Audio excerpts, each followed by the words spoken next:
The warning. The crystalline spires of Haven Station pierced the violet nebula like ancient thorns, their surfaces reflecting the cosmic dance of stellar phenomena that had captivated spacefaring species for millennia.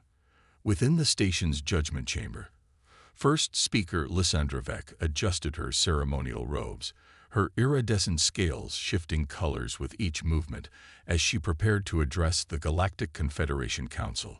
The chamber itself was a testament to the Confederation's power, a vast amphitheater crafted from living crystal, where representatives from 1,000 worlds gathered to shape the destiny of countless civilizations. Today, however, the chamber held an unusual visitor. The Guardian floated in the center of the chamber, its form a swirling mass of plasma contained within an ancient environmental field. These beings were rarely seen, emerging from their quantum realm only when they deemed it absolutely necessary. Their last appearance had been 3 centuries ago, warning of a supernova that would have destroyed 12 inhabited systems. You risk everything with your current course of action. The Guardian's words resonated directly in the minds of all present, its tone carrying the weight of eons. The species you call humans, they are not like the others you have guided into your fold. High Chancellor Varix clicked his mandibles in dismissal, his cybernetically enhanced carapace gleaming under the chamber's bioluminescent lighting. We have reviewed the data thoroughly. Earth is a Class 3 civilization, barely achieving rudimentary space travel. Their technology is centuries behind our smallest member worlds. You measure what you can see. The Guardian's form pulsed with urgency. But humans operate beyond conventional metrics. They possess a quality we have never encountered in our 100 million years of observation. Lysandra leaned forward, her diplomatic training catching something in the Guardian's tone. What quality would that be? They dream with purpose. The Guardian's form shifted, creating a holographic display of Earth's history. Other species imagine their future, but humans forge their dreams into reality. They visualize impossible things, then bend their world until the impossible becomes mundane. Watch. The display showed Earth's rapid technological evolution, from first flight to space travel in mere decades, from simple computers to global networks in a single generation. But more importantly, it showed their stories, their books, their films, their games. Each imagination of the future seemed to pull their reality forward, like gravity drawing a planet into its inevitable orbit.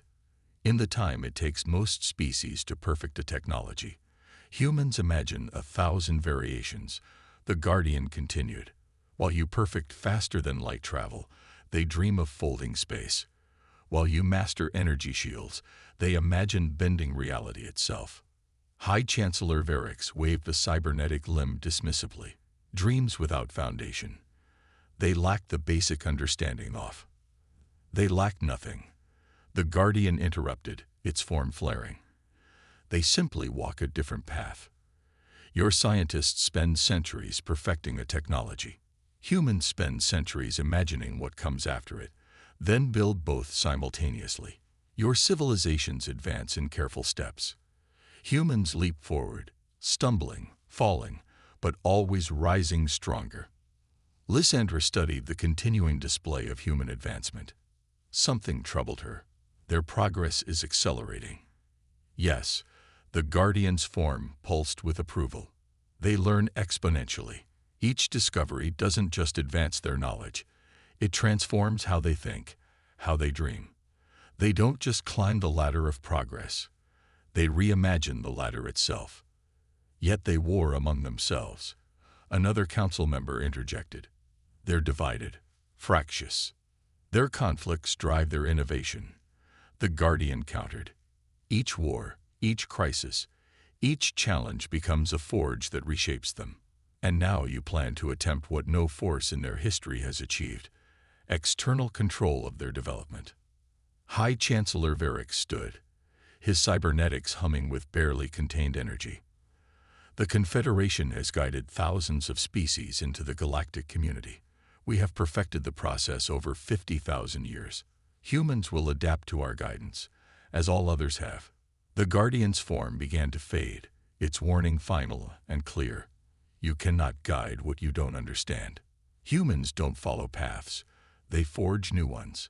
They don't adapt to limits. They break them. To attempt to control them is to grasp at stellar fire with hands of ice. As the Guardian vanished, Lysandra felt a chill despite her thermal regulation. The last images from Earth showed something the others had missed: their entertainment, their games, their stories. Thousands of tales about first contact, about alien invasions, about humanity spreading to the stars. Thousands of scenarios, each one a blueprint, each one a preparation. "We proceed as planned," High Chancellor Varix announced. "The diplomatic fleet will launch within the month. Earth will be guided into the Confederation, for their own good and the good of the galaxy." Lysandra remained silent, watching the final images of Earth fade from the display. In their stories, humans always won, always survived, always exceeded expectations, and for the first time in her 300-year diplomatic career, she wondered if the Confederation was about to make a grave mistake. The Guardian's warning echoed in her mind. Humans don't follow paths. They forge new ones. As the council chamber emptied, she began composing a message to her old friend in the intelligence division. Perhaps it was time to look more closely at those human stories, to understand what they had been preparing for all along. First contact. Ambassador Kira Chen stood at the United Nations observation deck, watching the Confederation's diplomatic vessels descend through Earth's atmosphere like falling stars. Their arrival had been detected 3 weeks ago, giving humanity precious time to prepare. Not that they needed it. They'd been preparing for this moment for over a century. "Interesting design choices," Dr. Alexandra Santos remarked beside her. The quantum physicists' augmented reality display analyzing the alien ships in real time. Their hull configuration suggests they're still using conventional mass reduction fields for atmospheric entry. Rather inefficient. Kira smiled slightly. The Confederation would expect awe at their technological prowess. Instead, Earth's top scientists were already identifying potential improvements to their visitors' designs. "Remember the protocols," she reminded her colleague. "We're supposed to be an emerging civilization, barely reaching for the stars." "Of course," Alexandra's eyes sparkled with barely contained excitement. "Though I suspect maintaining that facade won't be as easy as the Council thinks. Have you seen what the Quantum Computing Division did with the data from our long-range scans? They've already theorized 3 improvements to the Confederation's propulsion systems." The first diplomatic shuttle landed at the specially constructed greeting facility outside Geneva. Right on schedule, thought Kira. The Confederation valued precision and order above all else, a preference that humanity had learned to exploit. The alien delegation that emerged was a calculated display of diversity. 6 different species, each representing a major power block within the Confederation. Leading them was a tall, iridescent-scaled being that Kira recognized from intelligence briefings as a Vec, one of the Confederation's founding races. "Ambassador Chen," the Vec spoke, her universal translator rendering her words into perfect English. "I am first speaker Lysandra Vec. We come in peace, bringing greetings from the Galactic Confederation." Kira bowed slightly, exactly the degree appropriate for a representative of an emerging civilization. "Welcome to Earth, first speaker. We are honored by your presence." The words were diplomatic boilerplate, but she saw something in Lysandra's multifaceted eyes, a flicker of concern. The initial meetings proceeded according to plan. The Confederation representatives presented their standard diplomatic package: offers of technological assistance, cultural exchange, and eventually, membership in their Grand Alliance. What they didn't realize was that every piece of technology they demonstrated was being analyzed by quantum AI systems hidden throughout the facility. Every cultural insight they shared was being processed by the largest sociological database ever constructed. During a break between sessions, Kira found Lysandra alone in the facility's garden, studying Earth's plants with unusual intensity. "Your species has a remarkable way with life," the Vec observed. "These plants, they're not just decorative, are they? Each one serves multiple purposes." We've learned to make efficient use of our resources, Kira replied carefully. Yes, efficiency. Lysandra turned, her scales shifting to a deeper hue. Tell me, Ambassador Chen, why do humans spend so much time creating stories about first contact? The question was unexpected, but Kira had trained for countless scenarios. I suppose we've always been curious about what lies beyond our world. Curious, yes, but your stories, they're not just entertainment, are they? They're simulations, preparations. Lysandra's voice lowered. Warnings. For a moment, the diplomatic mask slipped. Are you asking officially, first speaker? No, Lysandra's scales rippled. I'm asking as someone who has studied your species more closely than my colleagues. Your entertainment media, your games, your literature, they show remarkable foresight. Kira considered her next words carefully. Fiction helps us explore possibilities. Nothing more. Including the possibility of a technologically superior civilization, attempting to guide your development.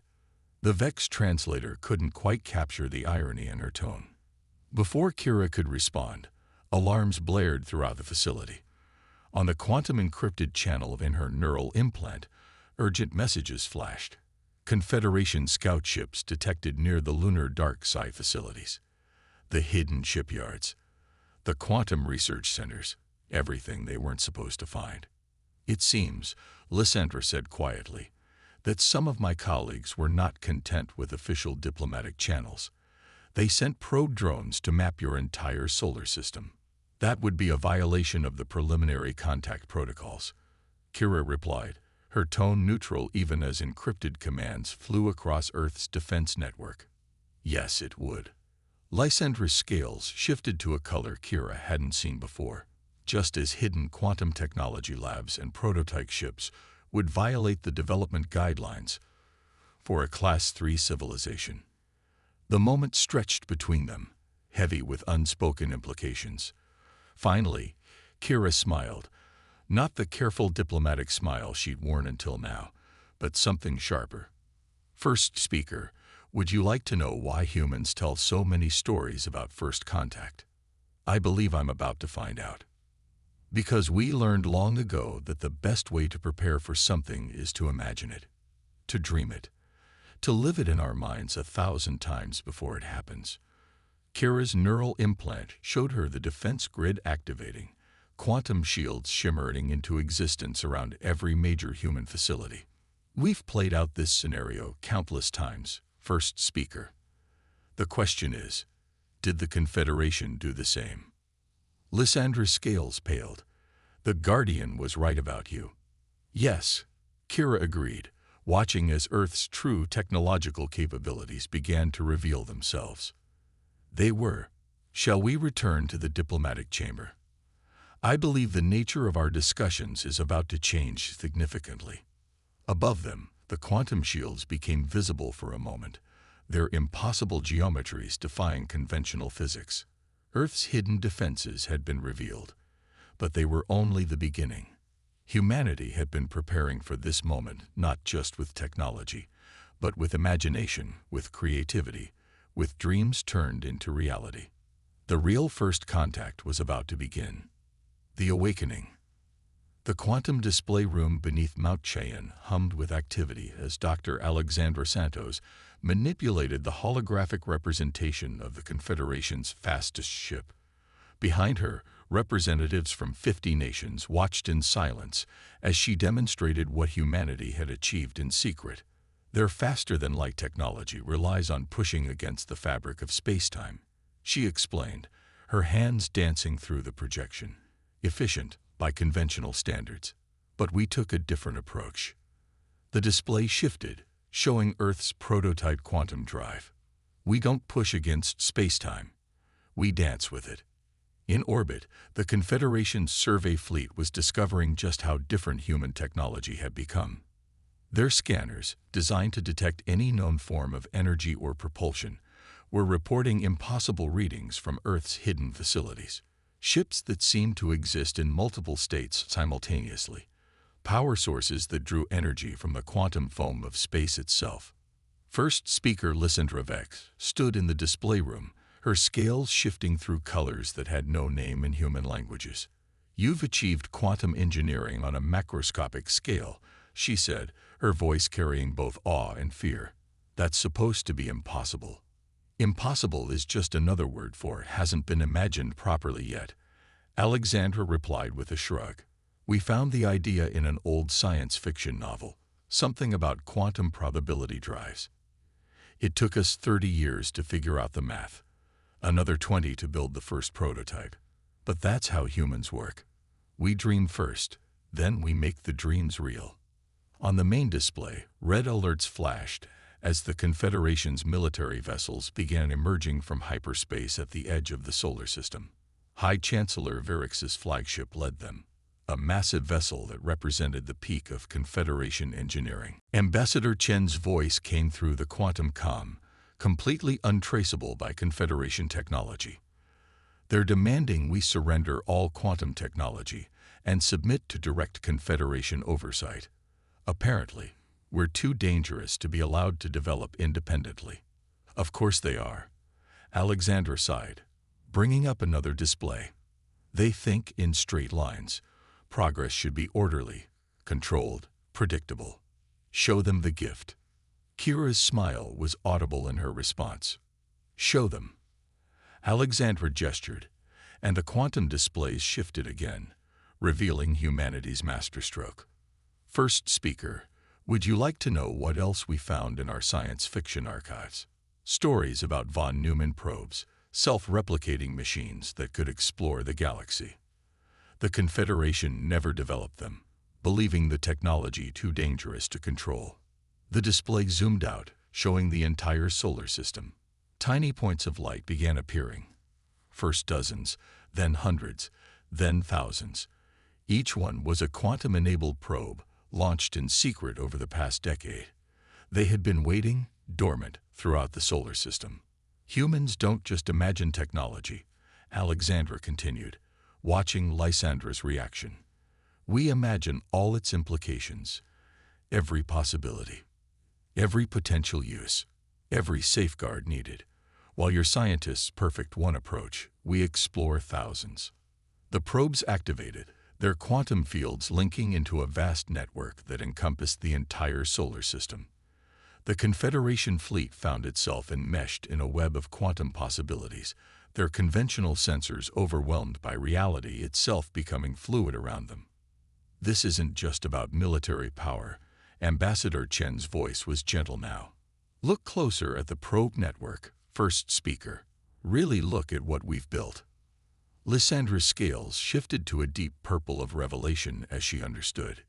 It's not just a defense system. It's a communication network, a research tool, a way to study the quantum nature of space itself. You've turned your entire solar system into a laboratory. "And a classroom," Alexandra added, "and an art gallery, and 1,000 other things we haven't even imagined yet, because that's what humans do. We never settle for single solutions. We dream in multiplicities." The quantum display showed the Confederation fleet holding position, clearly unsure how to proceed against technology that defied their understanding of physics itself.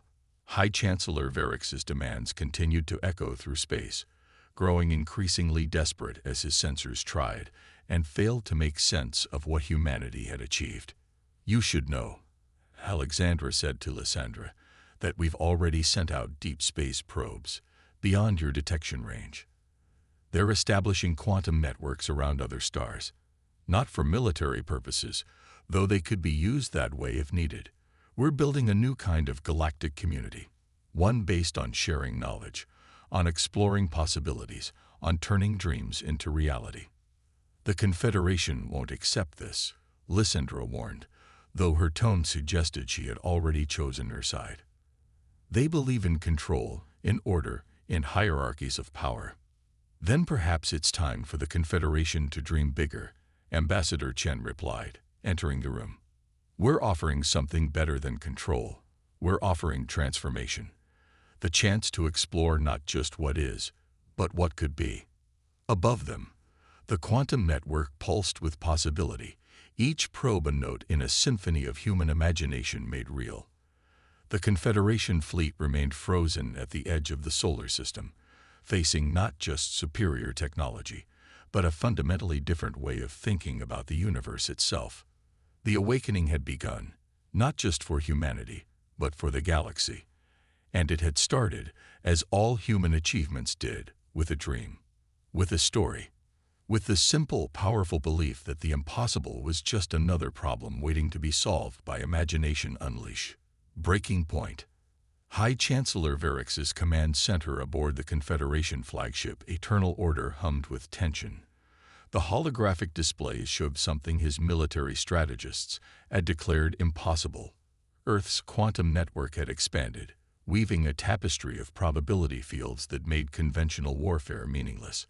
"Launch the suppression protocol," he commanded, his cybernetic enhancements pulsing with barely contained rage. Across the Confederation fleet, thousands of ships activated their most closely guarded weapon, reality anchors designed to stabilize space-time and neutralize exotic technologies. On Earth, Dr. Alexandra Santos watched the attempt with professional interest. "They're trying to impose classical physics on quantum space," she commented to the assembled leaders in the quantum display room. "It's like trying to freeze a river by shouting at it." The quantum network shimmered, its countless nodes adapting and evolving in real time. Each probe wasn't just a defensive unit, it was a quantum computer, an artificial intelligence, a dream made real. And like all human creations, it had been designed to exceed its original purpose. Ambassador Chen's voice came through the quantum comm, tinged with amusement. "High Chancellor, your reality anchors are based on the assumption that quantum effects can't propagate in macro-scale systems. We overcame that limitation by not trying to control quantum uncertainty. We embraced it."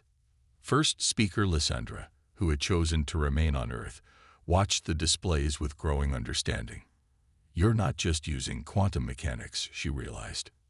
"You're letting it use you, co-evolving with it."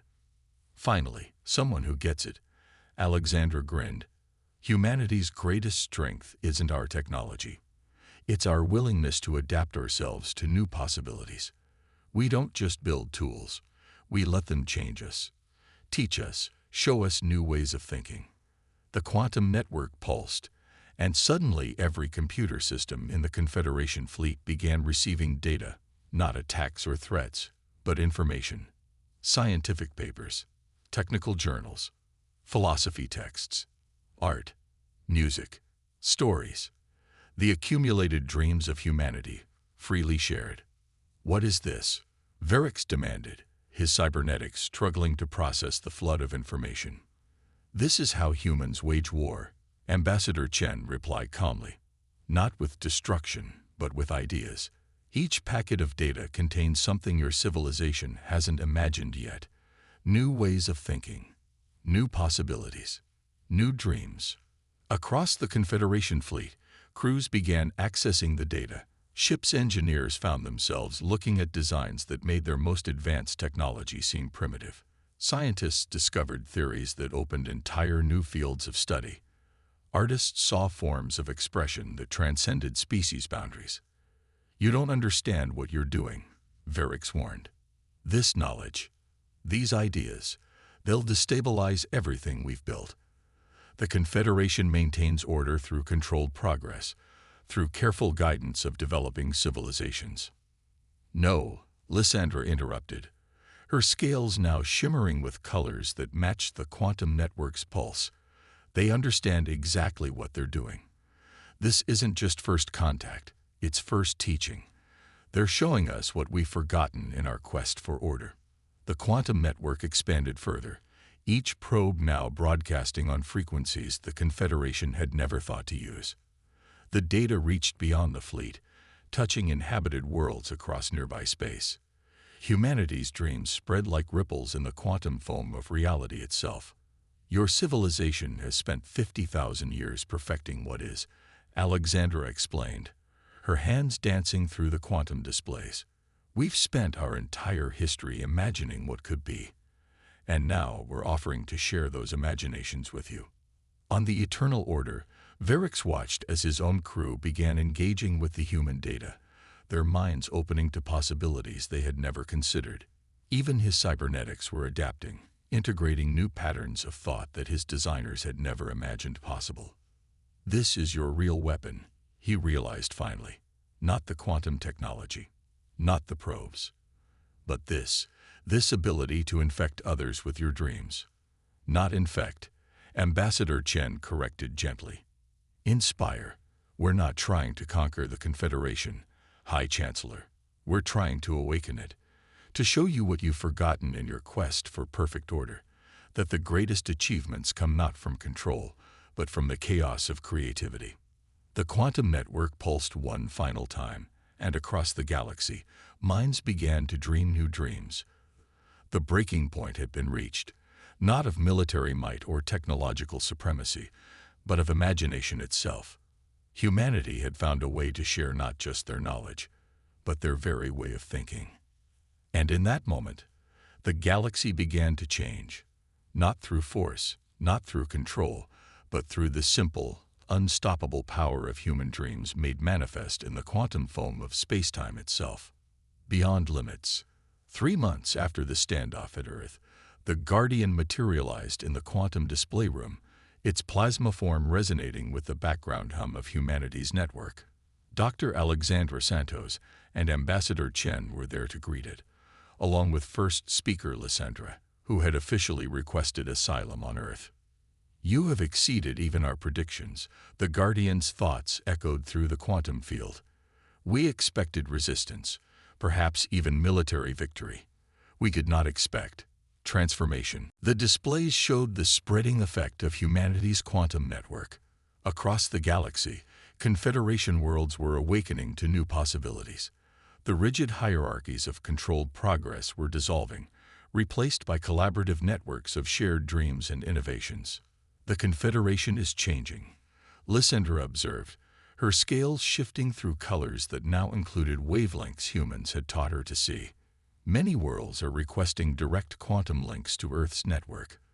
They want to share in this renaissance. That was always the plan. Alexandra smiled, manipulating the quantum field to show the full scope of what humanity had achieved. We knew we couldn't fight the Confederation conventionally. And more importantly, we didn't want to. War destroys.